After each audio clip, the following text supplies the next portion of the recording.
Ya, bismillahirrahmanirrahim. Assalamualaikum warahmatullahi wabarakatuh. Hamdan wa syukranillah, salatan wassalamu ala rasulillah, amma ba'du. Sahabat sekalian, saya Zainal. Kali ini kita akan membahas sesuatu yang sering kita bahas ketika saya lulus kuliah. Dan juga ini ditanyakan pada mahasiswa, sering ditanyakan oleh mahasiswa yang baru lulus, yaitu mau jadi karyawan atau pengusaha. Lebih baik mana karyawan atau pengusaha? Lebih cocok mana karyawan pengusaha? Dan lebih cepat kaya mana? Jadi pengusaha atau jadi karyawan dulu? Jadi karyawan dulu atau langsung pengusaha? Oke, mari kita bahas.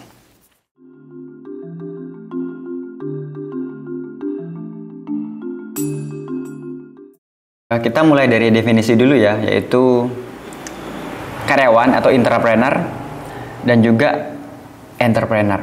Jadi definisi entrepreneur adalah seseorang yang memfokuskan diri pada sebuah organisasi agar menjadi sebuah organisasi atau usaha yang menguntungkan atau value-nya naik.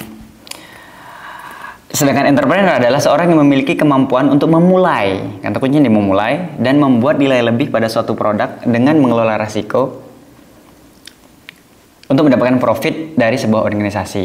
Jadi karena dia menanggung sebuah resiko, maka dia juga akan mendapatkan profit karena dia juga yang menanggung resiko dan juga memiliki perusahaan tersebut. Oke, jadi di entrepreneur itu apapun jabatannya atau posisi dia, maka dia tetap disebut entrepreneur. Contohnya pada gambar di sini di slide itu tadi ya. Jadi ada karyawan, manajer, direksi, ada low, top, dan ada low, middle, top management. Dia tetap disebut entrepreneur. Sedangkan kalau di lingkungan eksternal, entrepreneur ya, beda di entrepreneur karena dia juga ada unsur pemilik di situ, maka dia disebut eksternal atau kata lainnya itu shareholder ya, shareholder atau pemilik atau pemegang saham. Nah, namun di situ ada komisaris, dia antara pemilik dan juga internal dari sebuah perusahaan itu atau entrepreneur itu tadi. Oke, kita mulai dari modal manusia. Jadi modal manusia untuk mendapatkan dana atau modal atau uang itu kira-kira ada 5. Sebenarnya banyak ya, ada channel, circle dia, dan lain-lain. Tapi kita umumkan menjadi kita perketat atau kita rangkum jadi 5 itu. Jadi waktu, ada tenaga, pengalaman, keahlian, dan uang. Waktu menghasilkan uang, tenaga menghasilkan uang, pengalaman menghasilkan uang, dan keahlian menghasilkan uang, dan uang menghasilkan uang itu sendiri. Oke, lalu kita bagi manusia berdasarkan usianya, yaitu ada anak muda, anak-anak muda, ada remaja, ada dewasa, ada tua. Ya, gambar ini hanya pemanis saja ya. Oke, anak muda waktu kerjanya banyak, ya, tenaganya juga masih banyak. Pengalaman masih gak ada, ya masih kok gak ada, masih belum ya, belum ada lah. Keahlian belum. Uang ya masih sedikit lah, mungkin dikasih orang tua gitu. Oke, sedangkan kalau remaja waktunya sudah masih banyak, namun udah sedikit. Biasanya dia memang udah mulai kerja atau juga dia punya grup pertemanan kira-kira seperti itu, punya hobi biasanya. Lalu tenaga masih banyak, kayak karena masih remaja, masih muda. Lalu pengalaman sudah mulai ada, keahlian sudah mulai terasa, uang udah dia mulai punya pendapatan. Oke, kalau dewasa waktu kerjanya dia masih ada tapi udah semakin sedikitnya, karena biasanya dia udah punya keluarga ya, punya anak, punya istri, atau dia udah punya circle tertentu, punya grup tertentu sehingga kesibukannya tambah.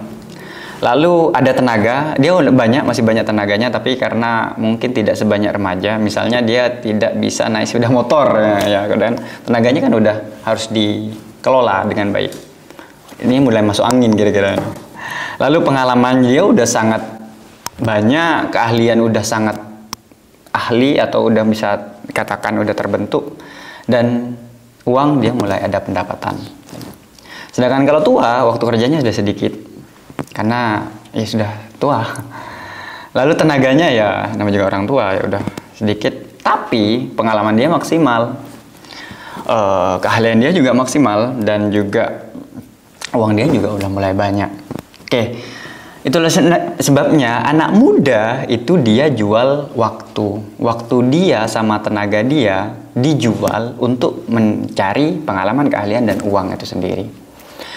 Sedangkan kalau remaja, dia jual tenaga dan pengalaman. Mungkin waktunya tidak sebanyak anak muda ketika kerja. Dia bisa menyelesaikan waktu tertentu dengan lebih cepat karena dia mempunyai tenaga dan pengalaman yang memadai. Itulah kenapa beberapa lowongan kerja kadang ada yang mensyaratkan pengalaman, karena pengalaman itu yang nanti berbicara, kira-kira seperti itu. Oke, lalu dia yang dewasa biasanya jual keahlian. Keahlian ini kaitannya juga dengan kombinasi antara waktu, tenaga, pengalaman, dan uang dia sendiri untuk menghasilkan dampak tertentu. Misalnya penjualan perusahaan naik 30%. Kan kombinasi dari banyak hal kan? Karena kalau anak remaja, anak muda biasanya ya susah. Karena dia baru belajar, pengalaman belum ada, kalian dan uang juga belum ada. Oke, selebihnya kalau udah tua atau sepuh ya, dia waktu dan tenaga tidak ada, tapi pengalaman, keahlian, dan uang dia banyak, maka dia adalah jual sistem. Karena biasanya dia udah tidak ada di situ. Oke, kira-kira seperti itu ya.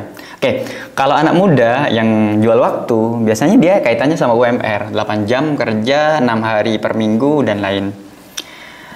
UMR bonus, UMR tiap kabupaten atau daerah beda-beda, kira-kira ada daftarnya. Lalu gaji profesional ya, karena udah remaja, dia kombinasi tenaga sama pengalaman profesional. Ya, antara 12 sampai 80 juta tergantung ekspertise. Ini beberapa list dari gaji ekspertise. Lalu ada keahlian. Karena dia jual keahlian, dia gaji bisa 100 sampai 125 juta, dan juga persentase hasil atau bonus atau apalah, reward dari perusahaan. Kira-kira seperti itu. Lalu kalau yang jual sistem, ya dia dapat capital gain, dia dapat dividen, dapat royalty, dapat unlimited income lah kira-kira, karena dia udah uang yang menghasilkan uang itu tadi.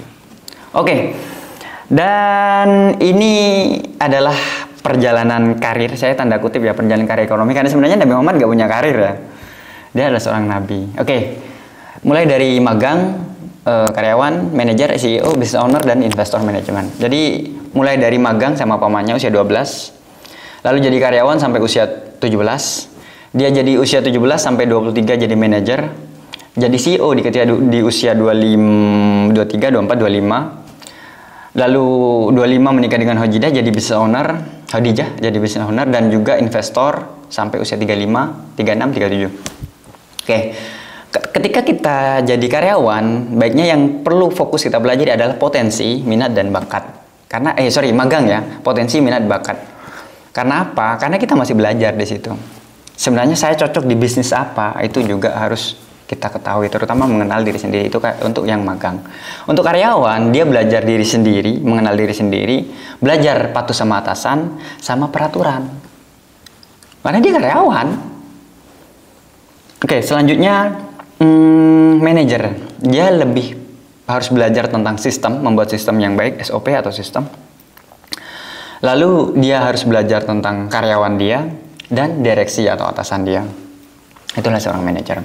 Sedangkan CEO, dia harus belajar tentang budaya kerja, bagaimana membentuk budaya kerja, gaya pemimpinan, dan stakeholder handling. Karena biasanya stakeholder itu dia nanyanya ke CEO yang bertanggung jawab. Misalnya pemegang saham, pemerintah, atau misalnya pajak, lalu masyarakat jika ada sebuah isu tertentu, dan lain-lain. Jadi stakeholder handling itu penting bagi seorang CEO. Selanjutnya business owner. Kalau business owner belajar pada business system dan juga business cycles, karena bisnis harus dibuat sistem dan cycles-nya itu atau siklus dari sebuah bisnis itu sendiri. Dan yang terakhir, investor lebih belajar tentang funds management, business profile, dan knowing people. Salah satu yang agak susah adalah knowing people ya. Karena kita kan investor kan memberikan dananya pada orang lain, maka kita harus tahu dong siapa yang kita kasih dananya itu tadi, dana kita itu tadi. Bagaimana intelektualitasnya, kapabilitas, etikabilitas, dan integritasnya dia. Oke. Bertahap lah. Salah satu channel investasi yang saya ikutin yaitu Benix ya. Benix. Itu pernah bilang bahwa 90% investor di Bursa Efek Indonesia, Indonesian Stock Exchange, itu adalah penjudi, spekulan. Kenapa? Karena dia tidak tahu apa yang dia beli. Dia tidak tahu profil bisnisnya, dia nggak tahu cycle sebuah bisnisnya. Yang lebih tidak tahu lagi, dia tidak tahu siapa orang atau manajemen dari sebuah perusahaan yang dia invest. Ya, sebaik-baiknya bisnis kalau yang pemilik atau pengelolanya nggak amanah ya sama aja kan. Makanya itu tadi 90% kata Benix investor di pasar modal adalah penjudi. Jadi magang yang baik melahirkan employee yang baik melahirkan manajer yang baik, manajer yang baik membentuk CEO yang bagus, CEO yang bagus bisa menjadi bisnis owner yang baik, selanjutnya jadi investor yang baik. Oke. Sekarang kita diskusi tentang 10 orang terkaya di Indonesia dan status dia di perusahaannya sebagai entrepreneur atau entrepreneur. Oke. Kita lihat di versi Forbes. Kita lihat versi Forbes orang terkaya dunia. Oke. Bentar. Kita mulai dari yang terkaya aja ya dulu ya. Oke, kita mulai dari Bernard Arnault. Ini pada tanggal 18 Mei ya. 18 Mei dia menempati posisi yang pertama. Dia chairman, CEO, dan juga pendiri. Dia adalah entrepreneur. Oke, Elon pendiri, co-founder ya, pendiri entrepreneur. Jeff Bezos chairman, founder, entrepreneur. Lalu Mark, Facebook, entrepreneur. Larry Ellison, founder, entrepreneur. Warren Buffett, pendiri Berkshire Hathaway, entrepreneur. Bill Gates, pendiri Microsoft, entrepreneur. Steve Ballmer ini dia adalah karyawan nomor 30 di Microsoft. Sampai nanti dia jadi run Microsoft as CEO. Oke, jadi dia jadi CEO. Jadi dia adalah seorang intrapreneur.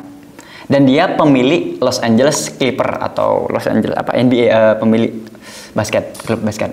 Adalah kalau lebih cepat kaya mana? Kuncinya adalah dia punya keahlian dan juga dipercaya oleh publik. Jadi tidak ada yang 100% karyawan atau intrapreneur tanpa dia pemilik perusahaan. Tidak ada juga dia sebagai shareholder, pemilik 100% investor tanpa dia punya pengaruh atau punya pembuat keputusan dari sebuah perusahaan. Tapi misalnya seperti Warren Buffett, dia kan investor. Jangan lupa, Warren Buffett itu adalah pendiri perusahaan investasi. Oke, jadi dia adalah pemegang kendali dari CEO dari sebuah perusahaan investasi. Jadi tidak 100% investor, bukan. Dia bukan punya uang dan dikasih ke orang lain, enggak. Dia dipercaya dana oleh masyarakat untuk dia kelola sebagai investor atau sebagai investasi ya, atau manajer investasi uang dari pemegang saham Berkshire Hathaway untuk Warren Buffett kelola, kira-kira seperti itu. Jadi lebih cepat kaya mana? Jadi cepat kaya jika kalian punya keahlian dan dipercaya oleh publik, baik kalian sebagai intrapreneur ataupun entrepreneur. Oke, saya kira itu saja untuk sahabat sekalian. Baiknya mulai dari mana? Baiknya mulai dari karyawan dulu atau magang dulu itu tadi. Lebih cepat kaya mana? Lebih cepat kaya jika kalian punya keahlian dan dipercaya. Oke, itu saja. Mudah-mudahan menjawab, dan doa kami terakhir, Mudah-mudahan sahabat punya keahlian tertentu di bidang apapun bisnisnya, dan yang terpenting adalah dipercaya, amanah sehingga dipercaya. Oke, memiliki sidik dan fatona, keahlian fatona, lalu juga dia tabligh dan amanah. Kombinasi antara dua tersebut maka akan menghasilkan efek finansial yang sangat luar biasa. Oke, itu saja untuk video kali ini, dan kita akhiri. Sampai jumpa di video selanjutnya. Oke, assalamualaikum.